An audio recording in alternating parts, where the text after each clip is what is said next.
এবার আমরা আলোচনা করব আউটপুট ডিভাইস। আউটপুট ডিভাইস কী হচ্ছে, যখন কম্পিউটার কোনো কিছু প্রসেস করলো, অর্থাৎ কম্পিউটারকে আমরা একটা কাজ দিলাম, কম্পিউটার সেটা ভাবলো, যোগ বিয়োগ গুণভাগ যা করা করলো, করার পর সে তো আমাকে জানাবে না, কাকে জানাবে? তো আমাকে যখন সে জানাবে, কীভাবে জানাবে? আউটপুট ডিভাইসের মাধ্যমে জানাবে। তার মধ্যে চলে আসছে মনিটর, একটি প্রধান আউটপুট ডিভাইস যা স্ক্রিনে ছবি বা লেখা প্রদর্শন করে, একে ভিজুয়াল ডিসপ্লে ইউনিটও বলা হয়। ঠিক আছে,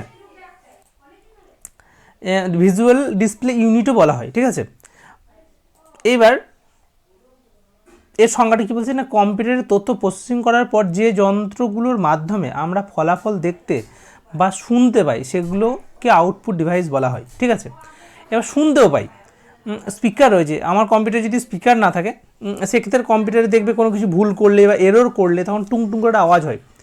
তো এইগুলোই ব্যাপার। এবার এই লিঙ্কটা তোমাদেরকে দিয়ে দেবো, একটু পড়ে নিও।